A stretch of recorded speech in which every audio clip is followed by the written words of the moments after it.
অস্ট্রেলিয়ার যে ক্রিকেটে পরিকাঠামোয় অনেক ইনভেস্টমেন্ট হয়, কিন্তু খেলোয়াড়দের পিছনে কিন্তু আর্থিক ইনভেস্টমেন্ট খুব একটা হয় না।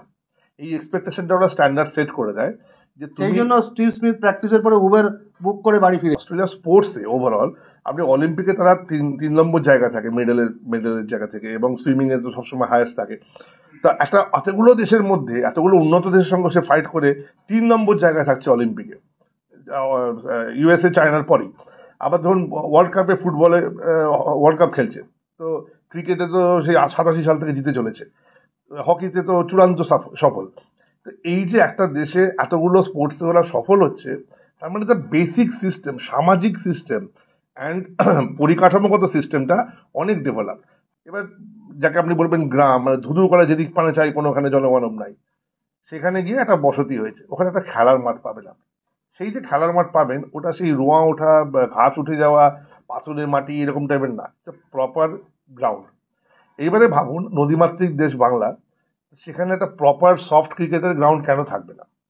কেন শুধু সব সময় ঘুরে ফিরে ইডেন গার্ডেন? और ये धोनी की हुई जी गजब ग्रिप कैसे एसआरएमबी जैसे एसआरएमबी टीएमटी बार की विंग ग्रिप टेक्नोलॉजी सीमेंट के साथ बनाए मजबूत पकड़। Grip is important. আমার প্রিয় বাংলা ভাষায় দুটো অত্যন্ত পরিচিত প্রবাদ আছে। প্রথম প্রবাদটা হলো গেও যোগী ভিক পায় না। দ্বিতীয় প্রবাদটা চেনা বামুনের পৈতের দরকার পড়ে না। দুটো প্রবাদ বিভিন্ন পর্যায়ের, বিভিন্ন সময়ের, বিভিন্ন মানুষের ক্ষেত্রে খাটে, কিন্তু একই মানুষের ক্ষেত্রে কি দুটো প্রবাদ খাটতে পারে? এরকম সংখ্যাটা খুব কম। কিন্তু আজকে আমাদের মধ্যে, আমাদের স্টুডিওতে, এক্সট্রা টাইম বাংলা স্টুডিওতে এমন একজন ব্যক্তি রয়েছেন, তিনি ভারতীয় দলের হয়ে খেলতে পারতেন, তিনি বাংলার হয়ে প্রতিনিধিত্ব করতে পারতেন, কোনোটাই হয়নি। তাই বলে কি তিনি একেবারে ক্রিকেট থেকে হারিয়ে গেছেন? তাও কিন্তু নয়। বরঞ্চ কলকাতার বুকে অলি গলিতে গজিয়ে ওঠা ট্রেনিং সেন্টার নয়, তিনি একজন হাই পারফরমেন্স কোচ, এবং অস্ট্রেলিয়ার মতো জায়গাতে গিয়ে, অস্ট্রেলিয়ার মতো দেশে গিয়ে তিনি কোচিং করান, এবং হেলাফেলা করার মতো কোচ কিন্তু তিনি নন। তিনি কিন্তু রিকি পন্টিং, জাস্টিন ল্যাঙ্গার, তাদের সমসাময়িক, তাদের সঙ্গে কোচিং করেছেন। এরকম একজন মানুষের সঙ্গে পরিচয় করে দেবো, সিদ্ধার্থ ব্যানার্জি। সিদ্ধার্থদা, এক্সট্রা টাইম বাংলার স্টুডিওতে স্বাগত। অনেকভাবে এই পডকাস্টটা বা অনুষ্ঠানটা শুরু করা যেত, আমি এইভাবে শুরু করলাম, এবং আপনার কাছে প্রথম প্রশ্নটা একটু মজার ছলে করছি। সেটা হচ্ছে, অস্ট্রেলিয়ায় কি বয়স ভাড়ানো চলে, বা মেলবোর্নে যে থাকে সে কি জালি আধার কার্ড নিয়ে অ্যাডিলেডে এসে খেলতে পারে শেফিল্ড শিল্ড? না, আমি ইনফ্যাক্ট আমাকে যখনই অনেকে প্রশ্ন করে যে আচ্ছা এটা না একটু এলাবোরেট করে বলি আমি। এই যে জালি করে যেটা হয়, এটার একটা সীমিত সময়সীমা থাকে। একটা জায়গায় গিয়ে যতই আপনি খালি রাস্তা ভাবুন, ওটা কিন্তু একটা জায়গায় গিয়ে বটল নেক হয়ে যাবে, একটা জায়গায় গিয়ে ওটা আটকে যাবে, ধরা পড়ে যাবেন, এক্সপোজড হয়ে যাবেন। তো ইনস্টেড অফ এই চিটিং করে, শর্টকাট করে একটা জায়গায় যেয়ে লাভ নেই। আলটিমেটলি একটা জায়গায় যদি আপনি খেটে যান, সেটা অনেক সারা জীবন থাকবে। কালকেই আমি এই জায়গায় বলছিলাম যে আমার এখন 50+ বয়স, কিন্তু এখনও আমার আউটসুইং হয়, বিকজ আমি যখন আউটসুইংটা শিখেছি তখন ওটাকে অনুশীলন করেছি ঘন্টার পর ঘন্টা। তখন আমি বয়স, এই সার্টিফিকেট এসব নিয়ে ভাবিনি। তো এইবারে যেটা আপনার কথা অনুযায়ী বলি, অস্ট্রেলিয়ার ক্রিকেট কাঠামোতে স্পেশালি গ্রাউন্ড লেভেলে কোনো করাপশনের জায়গায় নেই। যে ওদের মডেলটা এমনভাবে রাখা আছে যে সেখানে এই ধরনের জিনিস করতে হয় না, প্রত্যেকে খেলার সুযোগ পায়, প্রত্যেকের মধ্যে খেলাটাই বেশি ফোকাস থাকে।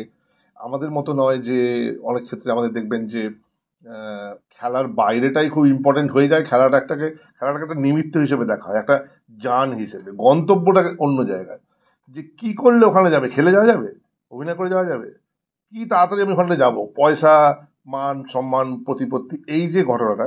অথচ দেখুন, যদি খেলাটাই মন দিয়ে খুব করে মানুষে, Sachin Tendulkar is the biggest example. যে লোকটা একদম সাধারণ মধ্যবিত্ত ঘর থেকে এসে কথা ভালো করে বলতে পারতো না, উচ্চ শিক্ষিত নয়, কিন্তু খেলাতে সে ডক্টরেট, মানে ডক্টরেট লেভেলে বাইরে। কেন না, ও জানে যে আমার ব্যাটটা যদি কথা বলে, ব্যাটে যদি আমি রানটা করি, আমি যদি ইমরান খানকে খেলতে পারি, এমনি লোকে বলবে আরে এই তো বিস্ময় বালক, এমনি লোকে আমাকে তখন এগিয়ে আসবে যশ, মান, প্রতিপত্তি, অর্থ এসব নিয়ে।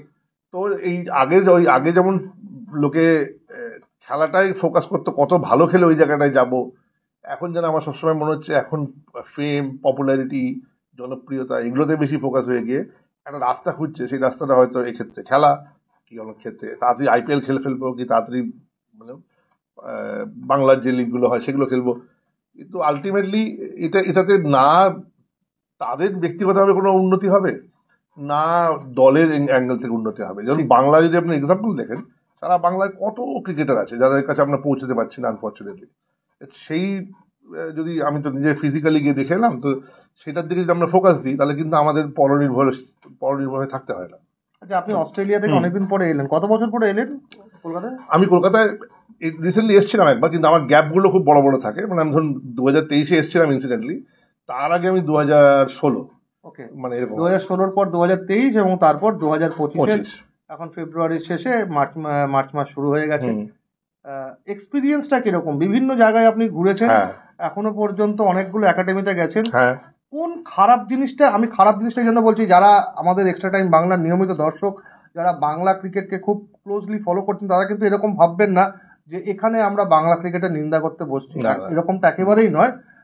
আমরা যেটা চাইছি যে বাংলা ক্রিকেট নিয়ে একটা ময়নাতদন্ত করতে এমন একজন মানুষের সঙ্গে, যিনি বাংলা ক্রিকেটটা গুলে খেয়েছেন, এখন বিদেশে গিয়ে তিনি তার কাজটা করছেন। তো সেক্ষেত্রে আপনার কোথায় গিয়ে মনে হলো ল্যাকটা কোথায়? প্লেয়ারদের ইন্টেন্সিটি, ভালো কোচের অভাব, না পরিকাঠামোর অভাব? কোয়েশ্চেনটাকে এক্সটেন্ড করছি এই কারণে, এই কয়েক সপ্তাহ আগে আমার সঙ্গে ঋদ্ধিমান সাহার কথা হচ্ছিল। তো ঋদ্ধিমান নিজের এক্সপিরিয়েন্স থেকে বললো যে আমার মা সপ্তাহে 210 টাকা ফেরত দিতেন, আমি রোববার বাড়ি ফিরতাম, বাড়ি ফিরে গিয়ে মার হাতে 50 টাকা দিতাম, এবং আমি ডরমেটারিতে থাকতাম, কষ্ট করতাম। কোলে মার্কেটে ঋদ্ধিমান সাহা থাকতেন। এটা তখনকার সময় যখন আন্ডার-17 খেলছেন, ওই সময়কার কথা বলছে। এখনকার ছেলেদের মধ্যে ইন্টেন্টটা নেই। আমি জিজ্ঞেস করলাম কেন? বলছে বোর্ড এখন অনেক টাকা খরচা করে, এখন আন্ডার-16, আন্ডার-19 প্লেয়াররাও ইকোনমি ক্লাসে ট্রাভেল করে, 5 স্টার হোটেলে থাকে উইথ ফ্রি ওয়াইফাই, কিন্তু পারফরমেন্স যখন দেখা যাচ্ছে তখন কিন্তু খুব মিডিওকার। এটার কারণ কি? মাইন্ডসেট, না সবটাই ভাবে? এটার সঙ্গে দেখবেন গান, শিল্প জগৎ, অভিনয়, সব জায়গাতে দেখবেন লোকে বলে 90s ওয়াজ আ গোল্ডেন এজ। তার কারণ ডিস্ট্রাকশন কম ছিল। এখনকার যুগে যেটা ছিল, এখনকার যুগে একটা খেলা কত রকম অ্যাঙ্গেল থেকে তোলা হলো ছবি, ইনস্টাগ্রামে গেল কিনা, সেই রিলটা ঠিক জায়গায় পৌঁছলো কিনা, লোকে লাইক করলো কিনা, তার সঙ্গে আমি স্পন্সরশিপ পেলাম কিনা, পুরো ব্যাপারটার মধ্যে অনেক অর্থকেন্দ্রিক জায়গা থেকে ব্যাপারটা চলে গেছে। তো যার ফলে সেখানে আসল অর্থটাই হারিয়ে যাচ্ছে। মানে খেলার পেছনের যে অর্থ মানে এখানে সম্বল বলছি না আমি, কারণ বা হেতু বলছি, মানে বলছি। তো সেটাতে কি হয়েছে, এবার ধরুন যেটা আপনি বললেন, খুব ঠিক কথাই বললেন, একটা জায়গায় হঠাৎ করে যদি পয়সা এসে যায়, এই যে ইকোনমিক ক্লাসে যাওয়া বা ইত্যাদিতে, এইবারে এটা একটা গ্র্যাজুয়াল প্রসেস হওয়ার ছিল। কারণ যদি ধরুন আন্ডার-19, আন্ডার-16 প্লেয়াররা রাজ্য স্তরের, তারা যখন ইকোনমিক ক্লাসে ট্রাভেল করছে, তখন তাহলে সেক্ষেত্রে যদি আপস্কেল হবেন, তাহলে দলীপ ট্রফিতে কি হচ্ছে, দেওধর ট্রফিতে কি হচ্ছে, ইরানি ট্রফিতে কি হবে, সেই প্লেয়ারগুলো কিসে ট্রাভেল করবে? বোয়িং জেটে, এই করতে করতে প্রাইভেট চার্টার, তাহলে কি ইন্ডিয়ান টিম তাহলে সেক্ষেত্রে রকেটে যাবে? তো এই এসকেলেশনটা আমি এটা মজা করেই বললাম হয়তো, বাট আমি বলার চেষ্টা করছি যে একটা জিনিস যদি আপনি তাড়াতাড়ি পেয়ে যান, সেটা অর্জন হয় না। আর যেটা আপনি অর্জন করবেন না, সেটা আপনার থাকবেও না, মানে সেটার কোনো এফেক্ট আপনার উপর পড়বে না। এইবারে কি হলো, এটা নিউ নর্ম হয়ে গেল, এটা নতুন একটা ধারা হয়ে গেল। এবারে 5 স্টার রুমটা যখন পাবে না, ও 4 স্টার বা 3 স্টার ভাবলেই ভাববে আমাকে অবহেলা করে রাখলো, কি সে প্রতিবাদ করে ফেলবে, সে গন্ডগোল বাঁধাবে, এখানে থাকবো না, এই করবো না, সেই করবো না। আলটিমেটলি পুরো জিনিসটা, এটাকে বলে নয়েজ, মানে একটা শব্দ দূষণ প্রক্রিয়া। এই noise outside the game. Australia আপনি নয়েজ, এবার অস্ট্রেলিয়া একটা কথা বলি, দেখবেন তফাৎটা কোথায় হয়। অস্ট্রেলিয়ার যে ক্রিকেটে পরিকাঠামোয় অনেক ইনভেস্টমেন্ট হয়, কিন্তু খেলোয়াড়দের পিছনে কিন্তু আর্থিক ইনভেস্টমেন্ট খুব একটা হয় না। এই এক্সপেকটেশনটা ওরা স্ট্যান্ডার্ড সেট করে দেয় যে সেই জন্য স্টিভ স্মিথ প্র্যাকটিসের পরে উবের বুক করে বাড়ি ফিরে যায়। হ্যাঁ, একদম পাওয়াই যায় না। বিরাট কোহলি যাবেন ফিরোজ শাহ কোটলা থেকে বা ইডেন গার্ডেন্স থেকে একটা উবের বুক করে টিম হোটেলে, পাওয়াই যায় না। ক্লাব লেভেলে পয়সা দিয়ে খেলতে হয়। আমি যখন এখানে খেলেছি লোকাল ডিভিশনে, পয়সা নিয়ে খেলেছি, ওখানে গিয়ে ভাবছি যে পয়সা দিয়ে খেলতে হয়। আমি এখন প্রথম অস্ট্রেলিয়া খেলতে যাই, আমি ওভারসিজ প্লেয়ার ছিলাম, সো আমি এক্সাম্পটেড ছিলাম, যাকে পয়সা দিয়ে খেলতে হচ্ছে না। কিন্তু জেনারেলি ওখানে সমস্ত প্লেয়ারকে আপফ্রন্ট পুরো সিজনের জন্য একটা সাবস্ক্রিপশন ফি দিয়ে দিতে হয়। সে আপনি সিজনে দুটো মানে ম্যাচ ট্রাভিসের টাকা দিয়ে বলার প্যাটার্ন, তাই তো নাকি? তো সব স্তরে এটা হয়। এবার ধরুন ক্লাবের যারা টপ প্লেয়ার্স থাকে 1-2 জন, তারা ওই টপ প্লেয়ার জায়গাটা পৌঁছিয়ে নিজের এলিজিবিলিটি প্রমাণ করে তখন ক্লাব থেকে তারা একটা ইয়ে পায়, কি এক্সেমশন পায়, ঠিক আছে, সাম্মানিক, যেটা সাম্মানিক টাকা এক্সট্রা দিচ্ছে না, তাকে হয়তো একটা কিট গিফট করলো এবং তার সাবস্ক্রিপশনটা ওয়েভ অফ করে দিল, এইটুকু, বাড়াবাড়ি কিছু নেই। কিন্তু যেটা যেটা আমার সবসময় মনে হয় যে ওয়াই অস্ট্রেলিয়ান ক্রিকেট, এবং শুধু ক্রিকেট না, অস্ট্রেলিয়া স্পোর্টসে ওভারঅল, আপনি অলিম্পিকে তারা 3 নম্বর জায়গা থাকে মেডেলের জায়গা থেকে, এবং সুইমিংয়ে তো সবসময় হায়েস্ট থাকে। তা একটা এতগুলো দেশের মধ্যে, এতগুলো উন্নত দেশের সঙ্গে সে ফাইট করে 3 নম্বর জায়গায় থাকছে অলিম্পিকে, ইউএসএ চায়নার পরেই। আবার ধরুন ওয়ার্ল্ড কাপে, ফুটবলে ওয়ার্ল্ড কাপ খেলছে, তো ক্রিকেটে তো সেই 87 সাল থেকে জিতে চলেছে, হকিতে তো চূড়ান্ত সফল। তো এই যে একটা দেশে এতগুলো স্পোর্টসে ওরা সফল হচ্ছে, তার মানে তার বেসিক সিস্টেম, সামাজিক সিস্টেম অ্যান্ড পরিকাঠামোগত সিস্টেমটা অনেক develop. For example, biggest example আমি দেবো, একটা ভিডিও আমার এক সময় আমি গণমাধ্যমে পোস্ট করেছিলাম। মেলবোর্ন শহর থেকে আপনি 300 কিলোমিটার দূরে চলে যান গাড়ি চালিয়ে, যে কোনো দিকে, north, east, West, south, doesn't matter. আমার দাদারা রিসেন্টলি অস্ট্রেলিয়া গিয়েছিল, ওরা দেখে এসছে এটা। যে কোনো জায়গায় আপনি চলে যান, এবার যাকে আপনি বলবেন গ্রাম, মানে ধুধু করা যেদিক পানে চাই, কোনোখানে জনমানব নাই, সেখানে গিয়ে একটা বসতি হয়েছে, ওখানে একটা খেলার মাঠ পাবেন আপনি। সেই যে খেলার মাঠ পাবেন, ওটা সেই রোঁয়া ওঠা, ঘাস উঠে যাওয়া, পাথরের মাটি এরকম টাইপের না, প্রপার গ্রাউন্ড। এইবারে ভাবুন, নদীমাতৃক দেশ বাংলা, সেখানে একটা প্রপার সফট ক্রিকেটের গ্রাউন্ড কেন থাকবে না?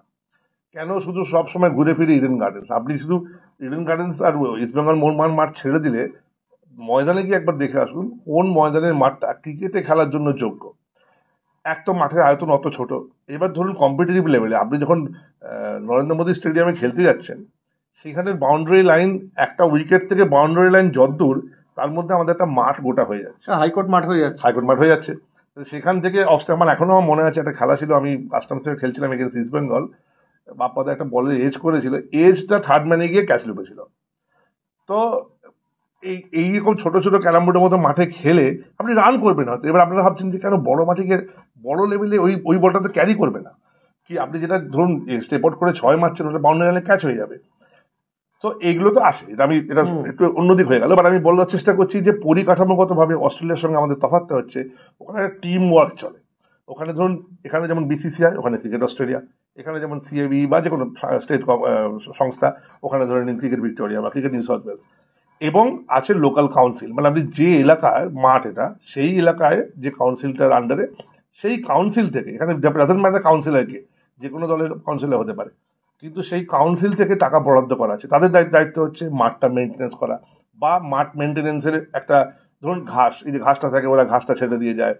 তারপরে ধরুন পিচের ব্যাপারটা ক্লাব থেকেই করে, কিন্তু পিচটাকে তৈরি করে দেওয়া, ক্লাব তো হালকা রক্ষণাবেক্ষণ, একটু জল দেওয়া আর রোল করা, কিন্তু অ্যাকচুয়ালি পিচটাকে তৈরি করে দেওয়া, খারাপ হয়ে গেলে সেটাকে আবার এস্টাবলিশ করা, এগুলো করে কাউন্সিল থেকে।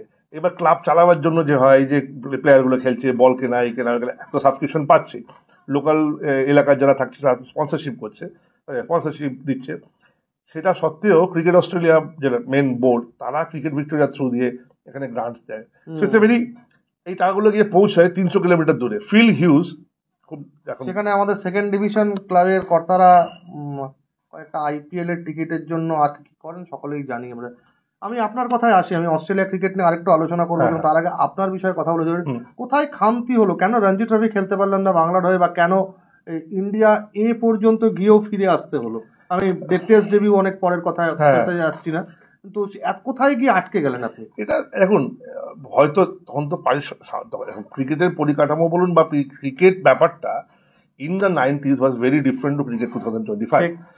তখন আমাদের কাছে সুযোগ বলুন বা প্ল্যাটফর্ম বলুন দুটো, একটা রঞ্জি ট্রফি, রঞ্জি থেকেই তো এসকেলেট করে আপনি দিলীপ দেহদার যাচ্ছেন, বাট রঞ্জি ট্রফি আর ইন্ডিয়া। এবারে একটা মধ্যবিত্ত ছেলের ক্ষেত্রে এটা 5,000 টাকা, এটা 1.5 লাখ টাকা। এই মধ্যবিত্ত ছেলের ক্ষেত্রে এক হচ্ছে খেলাটাকে চালিয়ে যেতে হবে, লক্ষ লক্ষ কোটি কোটি মানুষের দেশ বা শহর বা রাজ্য। তো এই টিমটা যদি আপনি ঢুকতে না পারেন, আপনি nobody will look at you. আমি একটা নেটে গিয়ে কোনো অবজারভার দেখবে না যে ছেলেটা দুর্দান্ত বল করছে, তো এটা হয় না, কি করা যাবে? এটা তো সারাদিন কারেক্ট। 10 মিনিটে 4টে বল করতে বলা হয় যে এটা তো কি বোঝা যায় যে 4টে বল বা 4টে শট খেললে Correct. কত ভালো ব্যাটসম্যান এইবারে অনেক কিছু ওইটুকুর মধ্যে অনেক কিছু হয়, তো একটা কনস্ট্যান্ট প্রসেস অফ থাকে যেটা আবার ঘুরে ফিরে অস্ট্রেলিয়া চলে আসবে বারবার। বাট যেটা তখন আমার সময় যেটা হলো সেটা হচ্ছে যে at that point of time যদি আপনারা বাংলা দলটাকে দেখেন, সেই সময় ছিল প্রশান্ত বৈদ্য ফ্রম বিদার, চেতন শর্মা ফ্রম হরিয়ানা, এরা, তারপরে আরো অনেকেই ছিল। তো যদি রেস্ট অফ ইন্ডিয়া বলুন, আমি যদি পেস বলের অ্যাঙ্গেল থেকে বলি তো পেস বলে ছিল সম্পূর্ণ ভারতী বলতেন রেস্ট অফ ইন্ডিয়া। হ্যাঁ, এমনকি উইকেট কিপার ছিল আদিল শেখ ফ্রম দিল্লি, আমার মনে আছে সবাইকে কে ছিল ওখানে, মোটামুটি Srikanth Kalyani from Pune, Lal, so that was the team Malhotra, exactly. তো এখানে রাজা ভেঙ্কট, তো এই টিমটার মধ্যে আপনি যদি দেখেন জায়গা দুটো একমাত্র সাগরদা খেলতো এখান থেকে। তো এই টিমের মধ্যে আপনাকে প্রশান্ত বৈদ্যকে বসিয়ে দিয়ে কোনো বাঙালি ছেলেকে লোকালি খেলাবে এই থট প্রসেসটা ছিল না আমার। আজকাল তখন বেরিয়েছিল নিউজ পেপারে যে ওই সময়টায় আমার একটা পিক ফর্ম থাকে, প্রতি ক্রিকেটার একটা পিক ফর্ম থাকে, সেটা আবে কুরুবিলারও ছিল একটা সময়, তারপরে ইয়ে হয়ে গেল মুনাফ প্যাটেলের ছিল। প্রতিটা ক্রিকেটার একটা পিক ফর্ম টাইম থাকে, তার থেকে আগে তবু তো গ্রোথ থাকে, পরে আস্তে আস্তে সেটা পড়তে থাকে মেন্টাল জায়গা থেকে। যে করুন না এত রান করে দলে আসছে না, এখানে মেন্টাল স্ট্রেংথ ধরে রাখাটা টাফ। কিন্তু করুন না যে রান করছে বা তার অ্যাভিনিউজ পাচ্ছে, আজকে ধরুন প্রচুর ছেলে আছে আইপিএলে খেলছে, বিভিন্ন রকম ভাবে আইপিএল না পেলে তারা বেঙ্গল লিগ খেলছে বা তাদের স্টেট লিগ খেলছে। So there is a platform to play. আমাদের সময় যদি রঞ্জি ট্রফি না খেলো কোনো লাভ নেই, আর সেকেন্ড প্ল্যাটফর্ম, এবার ধরুন মধ্যবিত্ত ছেলে, তাদের আর্নিং দরকার, টাকা তো সবসময় দরকার। বাবা রিটায়ার করে যাচ্ছেন সরকারি চাকুরি, সেখানে আপনি কি করবেন? ছেলে কি করে? ক্রিকেট খেলে। রঞ্জি খেলে না, রোজগার আছে নেই, চাকরি আছে নেই, এতগুলো নেইর মধ্যে আপনাকে চুজ করতে হবে, তাহলে আমি সংসার চালাবো কি করে? তখন আপনাকে একটা ব্যাকস্টেপ নিতে হবে যে আমি কি পারি। তাহলে এখন ধরুন তখনকার যুগে ছেলেরা খেপ ক্রিকেট খেলতো, বা কেন খেলতো? বিরাট ওখান থেকে 500, 600, 100, 150 কনস্ট্যান্ট টাকা আসতো, তাতে ওটা তার সাংসারিক জায়গা থেকে সে, এখন তো সেটা লাগে না। তো this were lot of other reasons. আমারও কিছু খামতি ছিল, আমার কোনো গাইড ছিল না, আমার কোনো পার্সোনাল কোচ ট্রেনিং। এবার ধরুন একটা ভালো athlete, high level high performance athlete হয়ে গেলে তার যে সাপোর্ট সিস্টেম লাগে, যে তার একটা ভালো প্রপার বোলিং শু। আমি আমার জীবনের প্রথম ব্যাট পেয়েছি স্পোর্টিং ইউনিয়ন ক্লাব থেকে, যেটা মানে লোকে তো খেলা শুরুতেই ব্যাট পেয়ে যায়, এখন আপনি যে বললেন 5 স্টারে যাচ্ছে। তো আমি ওই 89 করেছি, কালীঘাটের সঙ্গে ম্যাচ বাঁচিয়েছিলাম, যে কালীঘাট একদিনে সবাইকে হারাচ্ছে, এমনকি মোহনবাগানকে হারিয়ে দিয়েছিল, একদিনে না হোক 2 দিনে, কিন্তু হারিয়েছিল। 6টা রঞ্জি ট্রফি প্লেয়ার ছিল। এই যে অর্জনের কথায় ফিরে আসছি, তো this was a constant fight. আর আমি আমার কাজটা করতে পারি। আপনি ফার্স্ট ডিভিশনে একটা ম্যাচে আমি 7 উইকেট পেলাম, সেই কাজে মহারাজ সেঞ্চুরি করলো, আমাকে হেডলাইন্স ছিল স্টেটসম্যান। সো নিউজ মিডিয়া আমাকে খুব প্রমোট করতো in the sense, but at the end of the day it didn't work out. আমি বলতে পারবো না কেন ইট ডিডন্ট ওয়ার্ক আউট, যাই হোক, মানে সেটা আসেনি যখন ভেবে লাভ নেই। কিন্তু এটাও তো আপনার কেরিয়ার একটা বড় অ্যাচিভমেন্ট, অস্ট্রেলিয়ার মতো জায়গাতে গিয়ে আপনি রিকি পন্টিং, জাস্টিন ল্যাঙ্গার, যারা who's who of Australian cricket এবং ওয়ার্ল্ড ক্রিকেট, তাদের সঙ্গে আপনি কোচিং করাচ্ছেন, তাদের কাছ থেকে আলোচনা হচ্ছে, তাদের সঙ্গে বসে ক্রিকেট নিয়ে আলোচনা করছেন, এটাও তো আপনার জন্য একটা অ্যাজ এ পার্সোনাল, এটা তো আপনার কাছে বিরাট বিরাট অ্যাচিভমেন্ট। আমার সঙ্গে জাস্টিন ল্যাঙ্গারের সব থেকে ক্লোজ ফ্রেন্ডশিপ হয়েছিল, সেটা হয়েছিল কিন্তু চেন্নাই থেকে, এমআরএফ ফাউন্ডেশন থাকাকালীন। জাস্টিন ল্যাঙ্গার যে টিমটা নিয়ে অস্ট্রেলিয়া থেকে এসেছিল এখানে, তো সেই টিমের ক্যাপ্টেন ছিল জাস্টিন ল্যাঙ্গার। সেই টিমে শেন লিও ছিল, ব্রেটলি দাদা ছিল, গ্যাভিন রবার্টসন ছিল, সব পরবর্তীকালে ইন্ডিয়া খেলে, অস্ট্রেলিয়া খেলে। তো অনেক অস্ট্রেলিয়ার উদীয়মান ক্রিকেটাররা ওই একাডেমি টিমটাই ছিল। আর আমাদের তরফ থেকে রবি শাস্ত্রী ক্যাপ্টেন ছিলেন, আর এমআরএফ এর পেস বোলাররা, মানে আমরা সব খেলতাম। আর তখন আমাদের উদীয়মান ক্রিকেটার ছিল রাহুল দ্রাবিড় ইত্যাদি। তো আমি টকিং অ্যাবাউট 1993, 96 দ্রাবিড়ের। হ্যাঁ, তো ওই তখনও জাস্টিন ল্যাঙ্গার অস্ট্রেলিয়া হয়ে খেলেনি। জাস্টিন ল্যাঙ্গার আমার একটা প্লেয়ার ছিল, অবভিয়াসলি খুবই ট্যালেন্টেড ইত্যাদি, কিন্তু সেই লোক শারজা যখন গেছে, আমাকে ওখান থেকে শারজা এয়ারপোর্ট থেকে হাতে লেখা চিঠি পাঠালো, 3 পাতার চিঠি। সময় দেখুন কত, 3 পাতার চিঠি লিখিয়ে পুরো, যে আমি তোমাকে পার্থে I want to bring you across path. কারণ জাস্টিন ল্যাঙ্গার যখন ইন্ডিয়া এসেছিল তখন আমি কথা হচ্ছিল যে একটু ফার্স্ট্রেটেড লাগছে, হাতে কোনো অ্যাভিনিউ নেই, আমার তো খেলাটা আটকে আছে। হ্যাঁ, রান করছি, উইকেট করছি, বাড়ি চলে আসছি, আর এর বেশি কিছুই হচ্ছে না। তো তখন আমি ওকে ইনিশিয়েটিভ নিতে বলেছিলাম যে এই খেলা যদি আমার এখানে শুধু টাইম নষ্ট হচ্ছে আমার, I want to go and play then, তাহলে বড় লেভেল অফ ক্রিকেটটা খেলে আসি, মানে বাইরে, আউটসাইড অফ ইন্ডিয়া। তো জাস্টিন ল্যাঙ্গার তখন বলেছেন হ্যাঁ I will definitely help you out, and he did help me out. তো তখন আমি ওয়াকা গিয়ে প্রথম যে লিগটা খেলি, সেটা আবার 2 জন ছিলেন, একজন গ্রেগ চ্যাপেল, একজন জাস্টিন ল্যাঙ্গার। তো সৌরভ গাঙ্গুলি জানেন আপনার সাথে হ্যাঁ, গ্রেগ এটাকে চ্যাপেল বলতে পরিচয় যাচ্ছিলাম হয়েছে? যে বাঙালি গ্রেগ চ্যাপেল কোনো একটা বাঙালির কাজে গ্রেগ চ্যাপেল এসেছিল আর কি। হ্যাঁ। But Greg Chappell was very committed. Greg Chappell তাজ সমুদ্র না থেকে না, সে আমাকে সৌরভ fax গাঙ্গুলির করেছিল। কাজেও এসেছিলেন, সৌরভ হ্যাঁ, গাঙ্গুলিকেও ব্যাটিং এর টিপস দিয়েছিলেন 2003 সালে অস্ট্রেলিয়ার is a great supporter. Player, হ্যাঁ। ব্যাটিং নিয়ে কোনো ইয়ে হবে না। তবে বাট সিচুয়েশনালি আমার ক্ষেত্রে উনি হেল্পফুল ছিলেন এবং আমাকে অফিসিয়ালি তাজ সমুদ্র থেকে ফ্যাক্স করে চিঠি পাঠিয়ে লিখেছেন, use my name as a reference by all means. সেটা আমি এখন আন্ডারলাইন করে রেখে দিয়েছি চিঠিটা। তো যাই হোক, তো that was the inroad to the whole thing. এইবারে ধরুন ক্রিকেট ভিক্টোরিয়া একটা প্রজেক্ট হয় যেখানে ওরা ওইটাই কিন্তু আমি ওই মানসিকতার ডুপ্লিকেশনটা এখানে হলো। কিন্তু আমি যেই অস্ট্রেলিয়াতে পশ্চিমবাংলায় এসে প্রত্যন্ত জায়গাগুলো গেছি, মাইথন যেখানে একটা পাথুরের জঙ্গলকে কেটে সেখানে মাঠ তৈরি করা হয়েছে, সেখানে ছেলেরা leg spin off spin ball করছে, অ্যামেজিং ট্যালেন্ট সবাইকার। So there is talent everywhere, তাই না? তো আমি তখন ওইটাই ডেপ্লিকেট করলাম যে আমরা একবার, আমি গ্রাহাম ইয়ালপ অ্যান্ড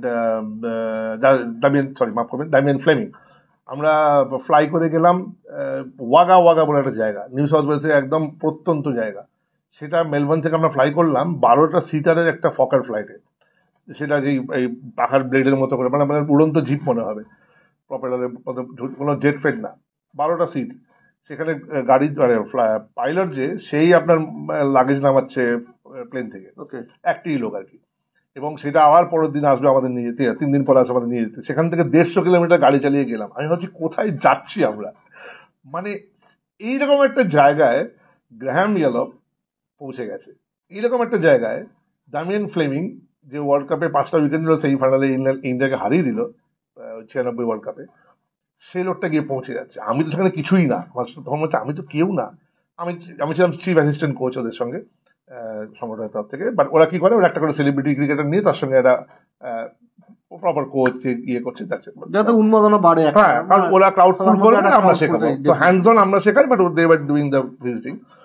তো তখন এই এক্সপিরিয়েন্সগুলো দেখছিলাম যে ওরা কিভাবে দেখে cricketing approach of Aussies are very different. মানে যেভাবে ক্রিকেটটাকে দেখে, আমাদের এখানে শুরুতেই ব্যাট বল নিয়ে আমরা শুধু ব্যাটিং আর বোলিং করছি। ওখানে এভাবে হয় না, ওখানে ব্যাটিং বোলিংটা খুব কম হয়। রেকটিফিকেশন করো, ঘন্টার পর ঘন্টা ব্যাটিং করতে হয় না। নেটের মধ্যে 2টো ব্যাটসম্যানকে পাঠায় একসঙ্গে। এটা আমি এখানে প্রচলন যে কটা জায়গায় গেছি সে কটা জায়গায় বলেছি যে আমাদের ক্রিকেটের সব থেকে বড় ডেফিসিয়েন্সি সেটা হচ্ছে আমরা ম্যাচ প্র্যাকটিসের মতো করে প্র্যাকটিস করি না।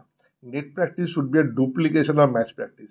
যে হেলমেট পরে ম্যাচে খেলবেন সেই হেলমেট পরে নেট প্র্যাকটিস, যে ব্যাট নিয়ে ম্যাচে খেলবেন সেই ব্যাট নিয়ে ব্যাটিং। আপনারা দেখবেন প্রচুর লোক আছে এখানে একটু ভাঙাচোরা ব্যাটেও ব্যাট করে নেয়, নেট প্র্যাকটিস তো, বা হেলমেটটা ওই পুরোনো হেলমেটটা পরলো, নতুন হেলমেট পরে মাঠে খেলতে গেল। তো এখানে হয় না এগুলো, মানে ইটস জাস্ট ইউর ফিজিক্যাল ডুপ্লিকেশনটা ম্যাচে হবে। নাম্বার 1, ট্রাভিস হেড, স্টিভ স্মিথের আপনি দেখুন, খুব মনে হয় খুব টেকনিক্যালি সাউন্ড, হাজার রান করে দিচ্ছে, বিকজ স্টিভ স্মিথ একটা সময় অফ স্টাম্পে 6 স্টাম্পে গিয়ে ব্যাট করে চলে আসছে। বোলার এমন মন্ত্রমুগ্ধ মতো দেখছে, বোলার তাকে ওখানেই ফলো করছে, 3টে উইকেট ফাঁকা কিন্তু। সো এই ওদের কাছ থেকে যেটা শেখার আছে সেটা হচ্ছে ওদের অ্যাপ্রোচ টুয়ার্ডস ক্রিকেট। ওরা প্র্যাকটিস করে ম্যাচের মতো। ওরা মাঠে গেলে 3টে বল খেলার পর যে ছেলেটা ব্যাট করছে তাকে এদিকে চলে আসতে হয়, এবং সে যে আসে, সে যদি লেগ স্টাম্পে একটা বল খেলে, সে ওদিকে তাকিয়ে দেখছে, মানে নেটে খেলা হচ্ছে কিন্তু সেখানে কোনো ফিল্ডার টিল্ডার তো কেউ নেই, তার দিকে তো নেট। ও এরকম ফ্লিক করে ওই দেখাচ্ছে এবং মুখে বলছে 1 করে দৌড়চ্ছে উইকেটের ডান দিক দিয়ে, যেটা নিয়ম, কারণ বাঁ দিক দিয়ে তো নন স্ট্রাইকার ছুটে আসবে এবং গুড লেংথেও পা পড়ছে না সেক্ষেত্রে, মানে ডেঞ্জার জোনে করে সেখান দিয়ে গেল, করে ব্যাটটা কোনো রকমে লাগিয়ে আবার ব্যাক করছে, মানে ছুঁয়ে ব্যাক করছে যে সেকেন্ড রানটা হবে কিনা। রাইট হ্যান্ডে ব্যাটটা ধরছে, দেখা যায় এদিকে। এইটা ওরা পুরো ম্যাচ স্টিমুলেটর করছে, ভাবুন। এইবারে এতে কি হচ্ছে, মাসেল আমাদের সবাইকার ক্রিকেট চেঞ্জ হয়ে গেছে। আপনি যদি আমাকে কালকে ব্যাট নিয়ে নামিয়ে দেন, যে কোনো খেলায় যে কোনো জায়গায় দেখবেন এগুলো আমাদের ডিএনএতে চলে এসছে, বিকজ এটা ওদের যদি আন্ডার 13 বা 6 ইয়ার্স ওল্ড থেকে করে, 7 ইয়ার 8 ইয়ার 9 ইয়ার 10 ইয়ার 13 ইয়ার্স, তো এই 13 বছর বয়স থেকে যদি আপনি এটা করেন, আপনি যখন 18 বছর বয়সে 5 বছর প্রত্যেক সপ্তাহে আপনি করে আসছেন, তো ডিএনএ দিয়ে চলে আসবে, তো যে দৌড়ে গিয়ে ব্যাট থেকে চলে আসে। এবং যেরকম উনি বলছেন যে অস্ট্রেলিয়ান ক্রিকেট যেভাবে চলে, আমি ছোট্ট একটা এক্সাম্পল দিয়ে দেবো। কয়েক বছর আগে বাংলার কোচ ছিলেন অরুণ লাল এবং এখন লক্ষ্মীরতন শুক্লা। এই দুজন কিন্তু এই ম্যাচ স্টিমুলেশন প্র্যাকটিসটা শুরু করেছিলেন বাংলা রঞ্জি দলে। যে যেরকম জার্সি পরে, যে কিট পরে ম্যাচে খেলবে, সেরকম ভাবেই প্র্যাকটিসটাও করতে হবে। এবং চন্দ্রকান্ত পণ্ডিত বিদর্ভের কোচ থাকার সময় বা এমপির কোচ থাকার সময় এটা কিন্তু প্রচলন করেছিলেন। কিন্তু সিনিয়র দলে দেখা যায় ওনার বক্তব্য যে জুনিয়র দলে যাতে এটা হয় বা স্কুল ক্রিকেট বা কিডস ক্রিকেট যারা Correct. খেলেন তারা যাতে এটা করলে পরে হ্যাঁ। তাদের আপগ্রেডেশন হবে। এইবারে আমি এটাই বলছি, this is the biggest difference. আমাদের অস্ট্রেলিয়ান ক্রিকেটের তো জনসংখ্যা তো কম। এই ওদের যেটা হচ্ছে, আমাদের যে লেভেল অফ ট্রেনিং আমরা ন্যাশনাল লেভেলে গিয়ে পাচ্ছি, বা ধরুন দেবদার ট্রফি প্লাস লেভেলে গিয়ে পাচ্ছি, even okay let's say Ranji trophy level থেকে পাচ্ছি, ধরুন আমি ভালো রঞ্জি ট্রফি খুব প্রোগ্রেসিভ লেভেল, সেখান থেকে পাচ্ছি, সেইটা কিন্তু ওইখান থেকে পাচ্ছি, পাওয়াটা ওখান থেকে শুরু হলো। এবার যে ছেলেটা এখানে গেল 22 বছর বয়সে যেতে পারে, ও 12 বছর বয়স থেকে ক্রিকেট খেলছে কিন্তু, বা 10 বছর বয়স থেকে 12 বছর ধরে একটা ক্রিকেট খেলে গেছে। কিছু জিনিস বদভ্যাস আর সুঅভ্যাস দুটোই একসঙ্গে বসে যায়। Habits die hard. তো ওখানে বলে if habits die hard then build some good habits, তো because they will die hard. তো তখন ওই ছেলেটাকে বলছে, শোনো ভাই, আমরা না আজ থেকে ম্যাচ অনুযায়ী প্র্যাকটিস করবো। এইটা হচ্ছে অথই জলে পড়বে, অথই জলে something new is always something uncomfortable. আপনি একটা নতুন যদি বড় প্যালেসে আপনি যদি কুঁড়ে ঘরে থাকেন, চোখ করে যাবে। আমি প্যালেসে নিয়ে আপনার ছেলের ভয় লাগবে, ভূতের ভয় লাগবে, তাই তো? ভূত টুত কিছু নেই, কিন্তু এটা একটা মেন্টাল একটা ওভারওয়েলমিং জায়গা তৈরি হয়। সেইখানে গিয়ে স্লাইডিং করা, এই করা, এখন আপনি ইডেন গার্ডেন্সে প্র্যাকটিস করছেন, সেইখানে আপনি একটা বল স্লাইড করে থামাবেন, আর হাইকোর্ট মাঠে আপনি ছাল উঠে যাবে, করতে পারছেন না। তাহলে আমরা we are waiting till we are getting to a level.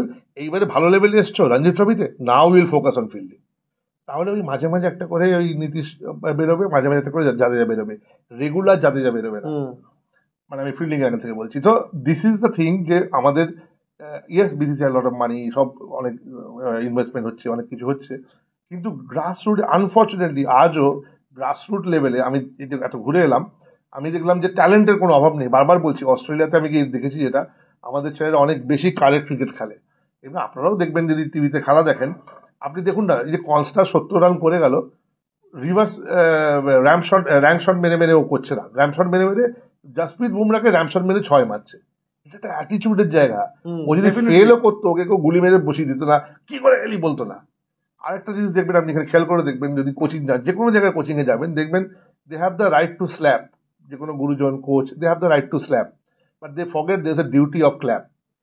এই ডিউটি অফ ক্ল্যাপটা না করলে একটা ব্যাটার বুঝতে পারছে না যে সে ভালো শটটা কোনটা, খারাপ শটটা বুঝতে পারছে, এইটা করলি ওটা করলি, কিন্তু ভালো শট হলে বলতে হবে গ্রেট শট, বিউটিফুল, দারুণ মারলি ওটা। That will not only be inspiring, ওদের ডিকশনারিতে ভালো শটটা বসে গেল, ও তার মানে ওইটা হচ্ছে ভালো শট না। এবং সেই এক্সাম্পল সে নিজেই সেট করছে।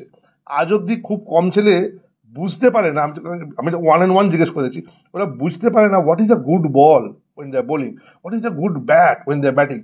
এইটা আমি শিখেছি 1993-তে, যখন ডেনিস লি দাঁড়িয়ে আছে, আমরা বল করছি, যাতে কারোর কোনো হীনমন্যতা না হয়। কারণ bat ball down the leg একটা বোলার জানে, কিন্তু একটা গুড লেন্থ বল, ডাব্লিউবি আমার নাম বল ছেড়েছিল, বোল্ড হয়েছিল, এটা যে ডেনিস লি পায়ে জড়িয়ে ধরে, এক্সেলেন্ট স্টাফ করছে। তখন আমি শিখলাম, তখন তো অস্ট্রেলিয়া আমি যাইনি, তো আমি জানতাম না, কিন্তু অস্ট্রেলিয়াকে আমি দেখলাম যে ওরা খুব যেটা ভালো হয় সেটাকে অ্যাপ্রিসিয়েট করে। দারুণ জিনিস, যেটা ভালো সেটাকে অ্যাপ্রিসিয়েট করা উচিত। এবং আমার এই অনুষ্ঠানের অনেকটা শেষ প্রায় পর্যায়ে চলে এসেছি। আমার আপনার কাছে একটা শেষ প্রশ্ন, সেটা হচ্ছে, আপনি ক্রিকেট থেকে অনেকটা পেয়েছেন, আরও বেশি হয়তো পেতে পারতেন, মানুষের চাহিদার কোনো শেষ নেই, ফিরিয়ে দেবেন। এবার যদি একটা সেফ সিকিওর লাইফ ছেড়ে যদি একটা সুযোগ থাকে কলকাতায় ফিরে এসে একটা একাডেমি করার, বা যারা ক্রিকেট খেলতে ইচ্ছুক কিন্তু সেরকম ভাবে আর্থিকভাবে সচ্ছল নয়, তাদের পাশে দাঁড়ানোর কোনো চেষ্টা করবেন? দেখুন, আপনি যদি দেখেন আমার এই ট্রিপটাতে কিন্তু আমি এসেছিলাম, আমি বড় দল বলতে ইস্টবেঙ্গল ক্লাবে একমাত্র আমি সম্বোধনা পেয়েছিলাম, থ্যাংক ইউ এই মাধ্যম দিয়ে বললাম, আমি ইস্টবেঙ্গল ক্লাবকে আবার ধন্যবাদ জানাচ্ছি। কিন্তু আমি মাইথনের মতো একটা প্রত্যন্ত জায়গায় গেছি, শিলিগুড়ির মতো নর্থ বেঙ্গলে গেছি। মাইথন প্রত্যন্ত নয়, আমি তার পাশের এলাকার ছেলে, বার্নপুর যথেষ্ট বড় জায়গা। আমি বলতে চাই সেটাই, যে মাইথন একটা মফস্বল জায়গা, মফস্বল জায়গা বলতে। এবং বাট যে মাঠটা আমি গিয়েছিলাম সেইটা মাইথন জায়গাটা হয়তো নয়, বড় ভুল হয়েছে। আমি যে মাঠটায় গিয়েছিলাম সেটা কিন্তু বেশ খাটনি করে জায়গাটা পৌঁছতে, বললাম যেটা ঘাস কেটে মানে জঙ্গল কেটে মাঠ হয়েছে। তো আমি বলার বক্তব্য হচ্ছে, আমি এটাই গ্রাসরুট লেভেল, আপনি যেটা বললেন যে পাশে দাঁড়াবেন কিনা, আমি কিন্তু নেম ফেমের জন্য করি না। তাহলে আমি এখানে অনেক কলকাতা থেকে অনেক ক্লাব থেকে আমাকে রিকোয়েস্ট করেছিল, আমি বললাম না, তোমরা তো you have access to training, আর আমি যে ভিডিওগুলো পোস্ট করছি সেগুলো দেখো, অনেক কিছু জানতে পারবে। But people who have no access to training, যাদের কাছে ভালো একটা কোচ যেতেই পারে না, এই যে যেখানে বললাম, এখানে যে মেন কোচ সে নিজেই বলছে আমি কিন্তু ক্রিকেট খেলা জানি না, কিন্তু ও ইন্সপায়ার করে সবাইকে এক জায়গায় রাখছে। তাতে র ট্যালেন্ট একদম, একটা ছেলে লেগ স্পিন বল করছে, দেখবার মতো বল করছে। So that is not talent. হ্যাঁ, ডেফিনেটলি আপনার টু ইয়ার পয়েন্ট, যে আমি যদি সুযোগ আসে ডেফিনেটলি আমি ইন্টারেস্টেড থাকবো। ইনফ্যাক্ট আমাদের অলরেডি অন্য একটি রাজ্য থেকে যোগাযোগ করেছে আমাকে আনুষ্ঠানিকভাবে, যে তারা একটা এরকম একাডেমি তৈরি করতে চায়, and they want me to be actively involve in it. নিজে কি একাডেমি করবেন নিজের পয়সা খরচা করে? নিজের পয়সা, it's a huge task. It's a huge task. আমার একটা it's it will be a big move for me. আমার পক্ষে একদম, আমি তো এখন আর এখানে আমার তো 24 ঘন্টা থাকা হয় না, তো আমার সেই মুভটার দিকে আমি definitely we can work out something, এটা প্ল্যান করাই যায়। বাট আমার ইন্টেনশনটা রয়েছে, কিন্তু আমার অবচেতন মনে এই জায়গাটা রয়েছে। কারণ দেখুন, তা না হলে আমি তো এখানে আজকে এই গরমের মধ্যে ঘুরে বেড়াই না, আমার তো কোনো বিরাট কিছু কোটি কোটি টাকা তো পেলাম না। তো সুতরাং অর্থের লোভ না, এখানে হচ্ছে যে আমার ওই এনার্জিটা, ওয়েন আই এম স্পেন্ডিং, ওই বাচ্চাদের সঙ্গে যখন আমি থাকছি 4 ঘন্টা 5 ঘন্টা রোদ্দুরের মধ্যে দৌড়ঝাঁপ করে যাচ্ছে ওদের মধ্যে উন্মাদনা নিয়ে, সেটা আমার কাছে ভীষণ ভালো একটা প্রাপ্তি। এবং সেখান থেকে যখন আপনি যদি দেখেন আমার সোশ্যাল মিডিয়াতে, দেখবেন লোকের ফিডব্যাক দেখবেন, সবাই কিন্তু ভীষণ থ্যাঙ্কফুল যে আপনি যে লেভেলে মানে ইনভলভড হয়ে এনগেজড হয়ে এটা করছেন, সেটা বাচ্চাদের মনে হৃদয়ে থেকে যাচ্ছে। সো ইনফ্যাক্ট কালকেও উত্তরবঙ্গ সংবাদে সেটাই বেরিয়েছিল, যে ওই কথাগুলো হাইলাইট করেছিল। বাট হ্যাঁ, আই এম হ্যাপি টু। এটা কথা থাকে না, লাইফের 3টে স্টেজ থাকে, লার্ন, আর্ন, রিটার্ন। তো আমার লার্ন আর আর্ন তো হয়ে গেছে, এবার রিটার্নের পালা আর কি। আমি অনুষ্ঠানটা যখন শেষ করব, এখানে সার্চ করছিলাম একটা মোবাইল সার্চ করছিলাম। তার কারণ হচ্ছে যে আমরা সকলেই স্বদেশ সিনেমাটা দেখেছি। মোহন ভার্গব নাসায় চাকরি করতেন, গ্রাম থেকে যাওয়া ব্যক্তি, নাসায় চাকরি করতেন, কিন্তু একদিন তার মন বললো না, আর নাসা ভালো লাগছে না, আমেরিকা ভালো লাগছে না, এবার চলো নিজের দেশে ফিরে চলো। এবং তারপর তার জার্নিটা দেখানো হয়েছিল। আমি বলছি না দাদাকে মোহন ভার্গব হতে, কিন্তু যদি এখানকার ক্রিকেট পরিকাঠামো একটু এনার হাত দিয়ে বদলানো যায়, তো সেটাই বা খারাপ কিছু। বাংলা ক্রিকেটের স্বার্থে এতটুকু তো করাই যায়, তাই না? আপনারা এইভাবে এক্সট্রা টাইম বাংলা দেখতে থাকুন, আমাদের সঙ্গে থাকুন। এই ভিডিওটি যদি ভালো লেগে থাকে তাহলে প্লিজ শেয়ার করুন, এমন কিছু কুর্তি ক্রিকেটারদের কাছে পৌঁছে দিন যাদের ক্রিকেটটা শেখার সত্যি ইচ্ছে আছে। এবং লাইক করুন এই ভিডিওটা, এবং এক্সট্রা টাইম ইউটিউব চ্যানেলকে অবশ্যই, এক্সট্রা টাইম বাংলা ইউটিউব চ্যানেলকে অবশ্যই সাবস্ক্রাইব করুন। অনেক ধন্যবাদ। extra time.